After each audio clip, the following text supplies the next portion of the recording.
Now, etong malaking problema dito, Hepe. According to them, ilang beses ka nang pabalik-balik? Bali, 6 days na po. 6 days. Ilang beses ka na? 5. Ikaw? 3. 6.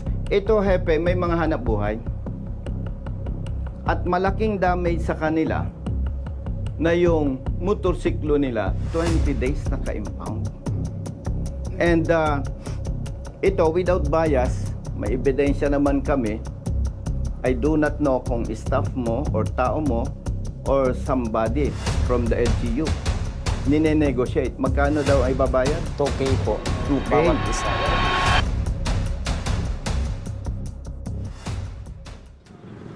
Nandiyan si Hepe ng Poso. Sa Poso ka ba? Sa CDR po kami. Update po kami. Sino yung 5 riders? Kami po, sir. 1, 2, 3, 4. Nasaan yung isa? Nag-arkila po, sir, ng Bicol. Nag-arkila po, sir, ng motor para po makauwi sa Bicol kasi O, importante sige. daw. Let's go.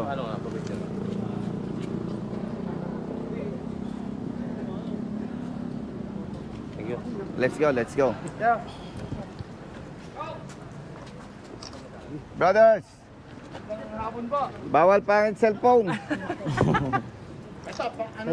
Hindi ako nagpapapicture sa pangit cellphone, ha? Hindi.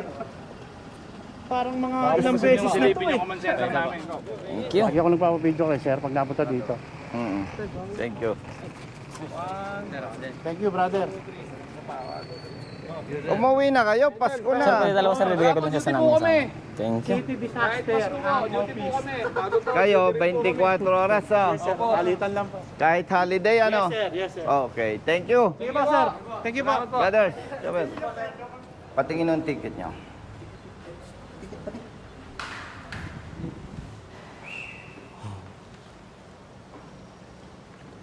Isa lang. 5 kayo. Opo.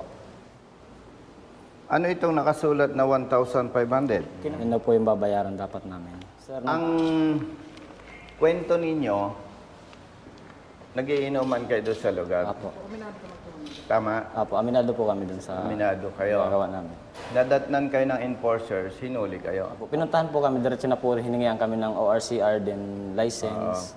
Then Tapos ticket na po sinabi, agad. reckless driving, driving under the influence of liquor. Ano pa? Dito po, sir, naglagay po sila dito, sir, ng overspeeding. Overspeeding. Nagiinuman kayo, di ba? Opo. Ba, Nakaparking po yung mga motor namin sa taas ng nako. gato. Ako, 100% Brother Matt, naniniwala sa kanila. Dahil mismong post ng hepe ng traffic, Brother Matt, tumutugma sa statement nitong mga riders. Tapos kung December 3 kayo nahuli na impound ang motorsiklo, ngayon ay December 23. 20 days na. May tanong, naghahanap buhay? Opo. Saan? Sa Rayonan Electric Philippines So, Corporation. 20 days ka nang naperwisyo, wala kang motor. Opo. Ikaw, nagtatrabaho? Ha? O di, naperwisyo ka. Wala kang nagagamit na motor, ano? Alas po. Ikaw, Sunbelt Energy po. ganun din. Service mo yon. Ikaw, nagtatrabaho ka rin. Kung kayo sasang-ayon sa akin, hindi ko kayo pinipilit, ayusin natin to. Tapos, magsasampa tayo ng kaso. May abogado tayo. Okay lang po sa amin. Gawa po ng naperwisyo po. Tama. Good afternoon, brother. Saka sir, nakailang balik na kami sa dito din sa Mga nakailang beses na bumalik? Kapag po sir, 6 na po. Sila 6 na balik na ikaw. Ikaw, Halos, ano, 5? Ay, ikaw 3, tapos kami Tatlo. po 5. 5. Kasi pinapalo up po namin talaga. So, ang dami na nandan nyo sa kanila. Okay lang sana na maperwisyo kayo kung tama ang pagkahuli. Opo. Lagi lang sabi sir, bumalik daw tapos nakawal daw. Antay na daw Balik. po ang tawag ni Chief. Yun lang daw po ang palagi po nila sinasabi sa Ang amin. hindi naman tayo nang huhusga sa kapwa, Brother Matt. Ang aking nakikita, naghihintay ng areglo. Opo. May nagsabi ba sa'yo, nag-message na ganito na lang bayaran mo? Meron ba? Meron po. Nandun na rin Meron? po yung evidence namin. Sa'yo, magkano ang hinihingi? lahat po kami tag-2K. Tigto 2,000. Isang, Tapos, isang okay number na. lang po ang kinontak nila, tapos magsabi na lang daw po. Sa akin po yung nang Sa kanya po unang tumawag po. Sandito Tapos pa nga po, nag-text po. May tawag pa. Una po tumawag. Na-record mo. Hindi po kasi di naman po alam niya na yun Ito, po. may number siya. Yan. Ay, tama yan. Very good. Tapos ito po sir nakapangalan, Taga-munisipyo daw po siya. Pero nung tinanong po namin sir, hindi po kilala. Hindi, pwedeng yan ay asset nung Oso. nandito sa enforcement unit. Kasi kung hindi sila kasali dyan sa anomalya na yan, di dapat nirelease na yung motor ninyo. At sinasabing may mumultang 1.5, ipagpalagay kung naniniwala silang tama, Brother Matt, yung kanilang ginagawa. Dapat hindi na inabot ng 23 days, 20 days. Oo nga po. Yun po ang binabalik Dapat po namin. binayaran na yung multa, na-release na. Opo. At hindi naman namin kayo tutulungan kung tama ang kanilang ginagawa laban sa inyo. Yung isa nga po namin sir, kasama ng... Nag-arkila na po ng motor Magkano? pa Macau. Kasama po 11,500. yung down payment. Huwi lang po ng Makauwi lang po. Kung hindi ko gawa po ng kailangan. Kailangan yan, may resibo siya, sabihin Meron mo. naman po. Magdidemanda tayo kasi. Kasi pag pinayagan natin ang mali, mauulit-ulit, kawaawa ang biktima. Malinaw yon ha? Wala naman kayo dapat ikatakot. Dito tayo, sir. Dito. Good afternoon. Kumusta? Good afternoon po. Ito, sasamahan ko lang. Upo muna. Opo kayo, riders. Unahin mo muna si ano? Si boss. Thank you, brother. Yes, sir. Yes, sir. Maganda nandito si Kap. Sa ano, nakita tayo sa Manong. Oy, si. Nagko-picture ako sa Parang mas bata ka pa sa akin. Mas natatandaan mo eh. Nga po. No? Siguro mga 1 month ago na. Hintayin lang natin si Hepe. Kaya po namin nire-record, binibideo, Apo. para aware yung law enforcement natin, personnel, and the motorists. Ano ba yung mali? Ano ba yung tama? Tama po. Para unti-unti yung maling ginagawa ng Nagkaalaman enforcement, may tama. Kawawa naman yung katulad nila. Chief, good afternoon. Good afternoon. Sensya ka na, 23 December ngayon. Okay lang. Half day, pero dahil si Kap ay pumunta sa'yo, Oo. blessing sa inyo. Brother, ito public service, public awareness, advocacy. Umpisahan ko na, Chief. Okay. Actually, 5 ito eh. Opo. Yung isa, umuwi ng Bicol, nagrenta ng motorsiklo, magkano? 11,500 po. 11.5. Point by point tayo para mas malinaw. Nire-respeto natin ang POSO, Enforcement Unit ng Binyan. And as advocates, kami, hindi namin pinapatulan yung sumbong na baseless at talagang may paglabag. Ang aligasyon nila, nag-iinuman sila dito sa isang parte ng Binyan, which is may nabanggit na Timbaw. Opo. Okay. Ang sabi nila, nag-iinuman sila doon. Dumating ang enforcers mo. Hinuli sila. At sila ay tinikitan, reckless driving, driving under the influence of liquor, overspeeding, may others pa. Naka-public naman, Hepe, yung iyong post. Basahin ko, Hepe, yung post mo. Timbog ang 5 katao sa ginagawang racing ground ang bahagi ng Timbaw Road malapit sa Calax. Naabutan pa ang kanilang inuman session sa lugar at hinihintay mawala ang mga dumaraan bago magpaharurot at mag-exhibition. So base dito, totoo ang kanilang sumbong. Nagiinuman sila. Questionably, Hepe, ang charge ng enforcer mo. How come na ma-charge sila ng reckless driving? Hindi sila nagmamaneho that time na mahuli. So walang reckless driving. Pangalawa, wala hepeng driving under the influence of liquor. Yung overspeeding, wala. Kasi, yung sinasabi nilang nagiinuman at yung post mo, eksakto, 100% tugma. Now, etong malaking problema dito, Hepe, according to them, ilang beses ka nang pabalik-balik? Bali, 6 days na po. 6 days. Ilang beses ka na? 5 po. 5. Ikaw? 3 lang po. 3. 6 po. 6. Ito, Hepe, may mga hanap buhay. At malaking damage sa kanila na yung motorsiklo nila, 20 days naka-impound. And ito, without bias, may ebidensya naman kami.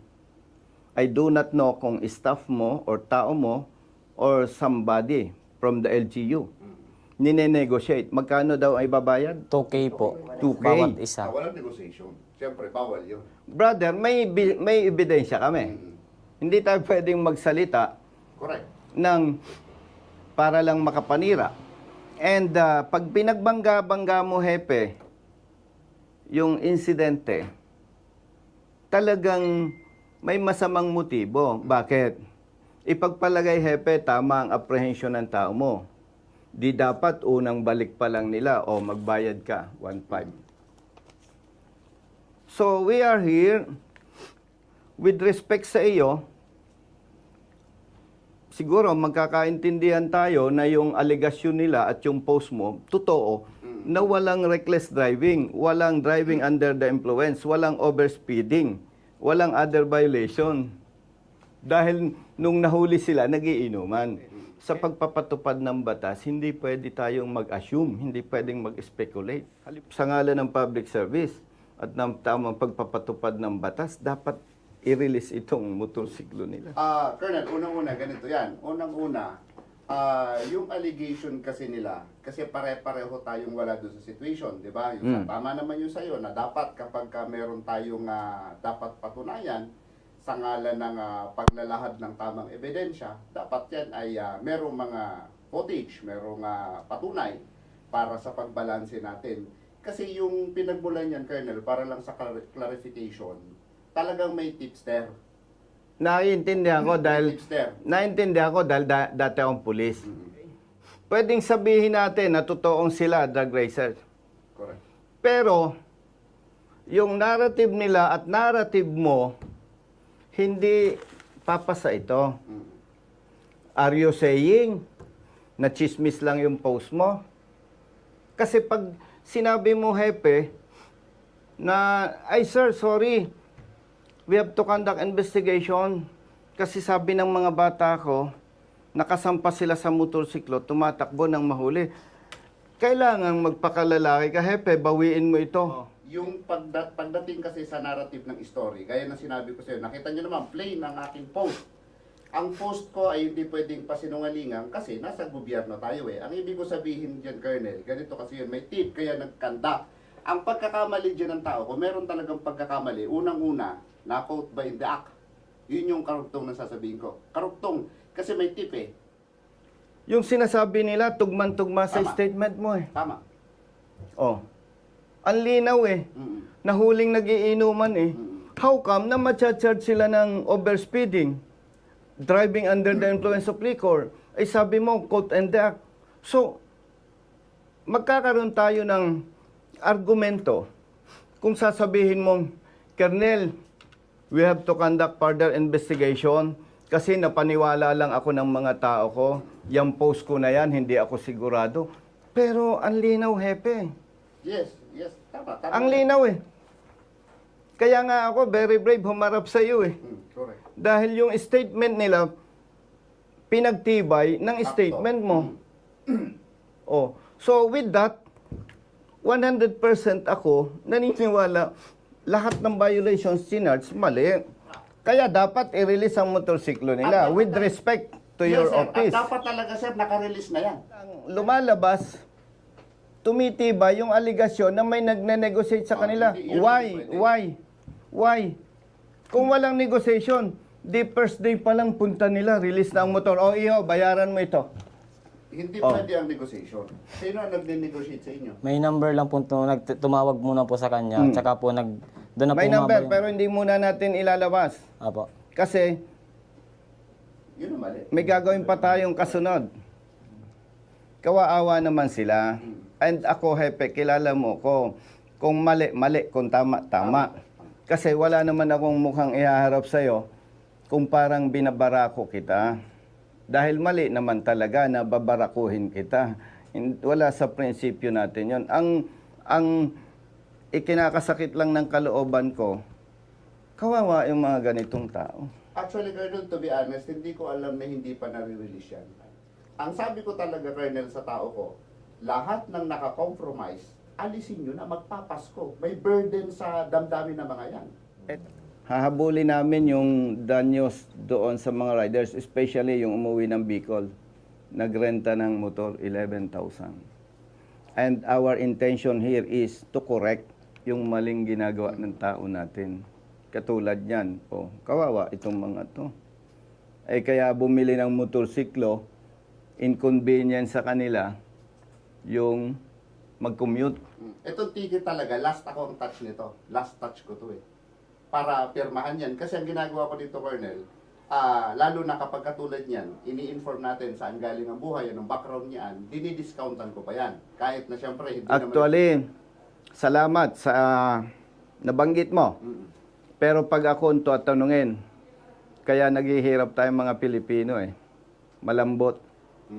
Pag ako tatanungin mo, hepe, kung anong dinidikta ng ordinansa, kung anong dinidikta ng batas, yon, walang discount. Ayun lang, sa akin kasi meron nun. Ay, huwag na kayong magbigay ng discount, itama na lang ang trabaho ng mga tao mo. Masaya na ang mga Ang motorista. mangyayari pagka ganun. Going back, hindi naman kita oobligahin kasi wala ako sa posisyon na magdikta. But base sa mga ebidensya, base sa post mo, on behalf of the riders, nire-request ko, i-release ngayon yan.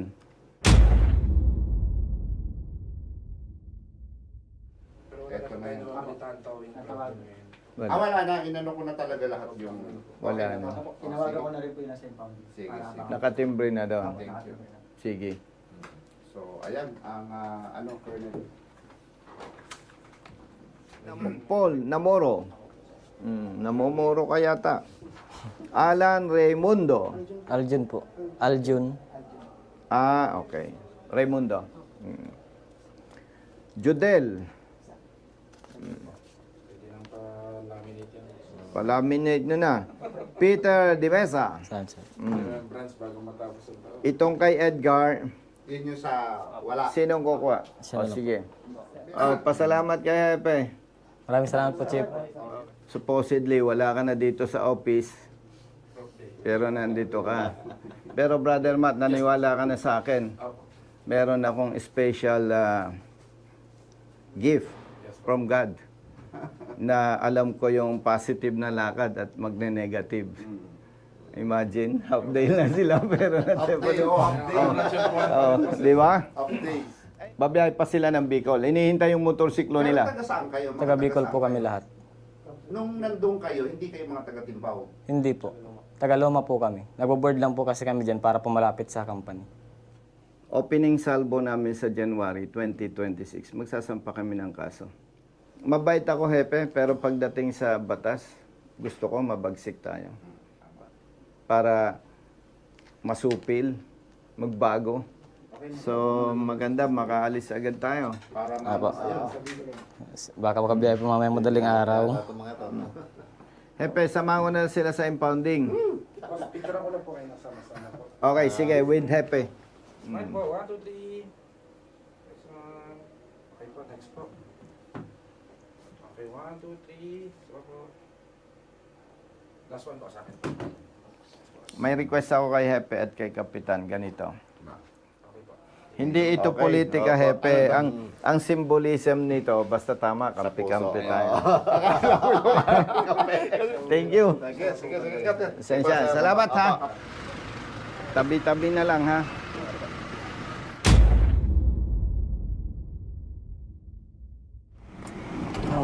May Baba kayo.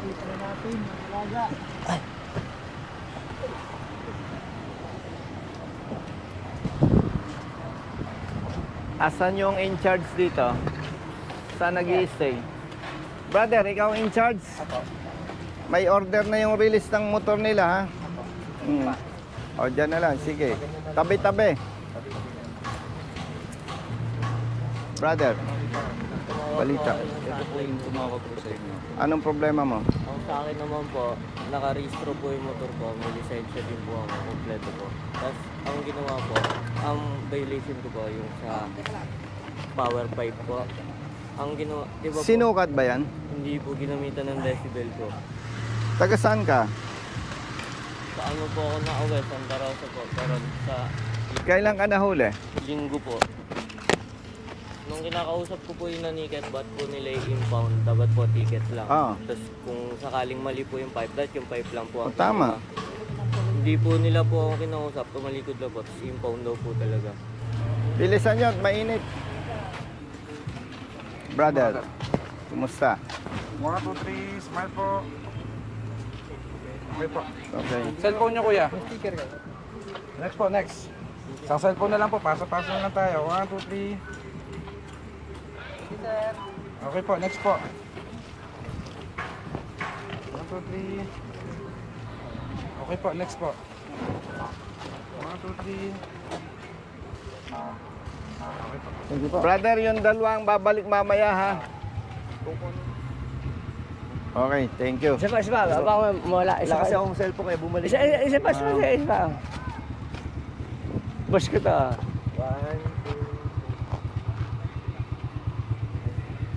Sir, Thank you. Okay yung apat, makinig kayo, ha? Kung may pangarap kayo sa buhay, ito ang tatandaan nyo. 1, huwag magpapatakbo ng sobrang bilis. Dahil kapag mabilis ang takbo mo, nagka-problema, malamang mamamatay ka. Okay? Number 2, huwag sasakay sa motorsiklo na walang helmet. Dahil kapag wala kang helmet, maayos ang takbo mo, nasabitan ka na ibang sasakyan, natumba, mas matigas ang semento kaysa ating ulo. Kaya kapag wala kang helmet, nagmumotorsiklo ka, pwedeng buhay ka ngayon, bukas mamamatay ka. Malinaw. Pangatlo, ang ating opisina 24 oras bukas. Isa lang ang pamantayan, ha? Basta tama, kampi-kampi tayo. Malinaw? O sige, mag-ingat lagi. Maligayang Pasko, brother. Merry Christmas. Okay. Sige. Balikan agad yun sa tropa, ha? Okay. Liga. Inimpound ng bata mo yung motorsiklo niya at allegedly open muffler. Parang wala naman tayong ordinansang ganon.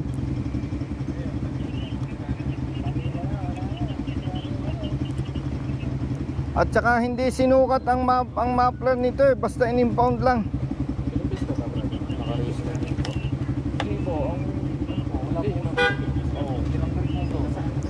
Ay, oo. Paano nga i-advise natin dito? Kawawa naman to. Hindi pwede hulihin yan, hindi pwede i-impound yan kung may lisensya yan eh. Kaya nga, Hindi pwede. Hindi Ay, pwede yan. nandito hepe, naka-impound na. Papuntahin ko sa office mo at ipa-Christmas natin yung release ng motor. Kawawa naman. Magbibigay ako ng instruction sa kay admin ko. Papatawagin ko dyan sa impounding. Okay, itong rider mag-stay lang dito sa impounding. Tama ba? Yes kong. Antayin lang ang tawag ni admin. Okay, hepe, maraming salamat. Okay, kong. Okay, bye-bye. Kausap ko si Hepe. Mali ang ginawa ng huli dito. Sinasabing loud pipe, hindi naman sinukat ang muffler. Pangalawa, brother, walang ordinansa na nag-uutos kapag may problema sa muffler, impound. May lisensya naman siya. Ngayon, kausap ko na si Hepe. Tatawag si admin, magbibigay ng order sa inyo na i-release ang kanyang motorsiklo. Kaya bale, hihintayin nyo lang yung advice ni admin. Sige po. Okay? Brother, may number kayo ni Brother Matt. Malaman ko ang resulta bago mag alas 5. Malinaw? Mayroon akong verbal request sa inyo, ha. Pag may utos si admin, i-release ang motorsiklo, kailangan nakasapatos ang magmamaneho. Tapos may helmet sila pareho. Okay? Yung bang muffler nila saan napunta? Confiscated na po sa office. Nasa office. Oh brother, mali yung ginawa sa inyo. Hindi sinukat ang sound level ng motorsiklo. Okay? Kaya malinaw, mali ang pagkahuli sa inyo. Ikalawa, in-impound ang motorsiklo. Kaya after Christmas, pupunta kayo sa opisina ng Hepe ng Poso Binyan, i-claim natin yung muffler. Bakit? Kasi mali ang huli. Malinaw? Okay? So, kumuha ka ng, kung ikaw magmamaneo, may lisensya ka. Magsapatos ka, kumuha kayo ng 2 helmet. Meron po. May verbal request ako sa 2. Hindi ko kasi pwedeng utusan dahil hindi ko naman sila tao. Kailangan marirelease ang motorsiklo nyo, may helmet kayo, at bilang ikaw ang magmamaneo, nakasapatos. Okay? O sige. Brother, hintayin nyo lang tawag ni Hepe ha. Salamat. Okay. Okay, okay. Andun pala. O, ingat ha. Brother, thank you ha.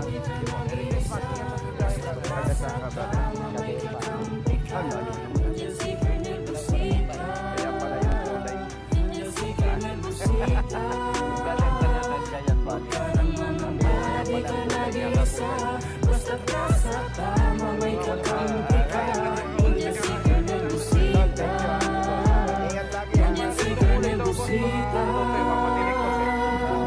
Bilat sa init, minsa'y basa din ng ulan. Pawis na gumuguhit sa mismo ring katawan. Kadalasang sumisingit, pagod nararamdaman. Ngunit diretso sa pagpihit, kumalaman ng tiyan. Bawat daan ng masikip, pinipilit malusutan. Marating lang ang lugar na dapat kong puntahan. Maihatid ng pagkain, serbisyong nakalaan. Para sa mga taong kailangan kong pagsilbihan. Napili ko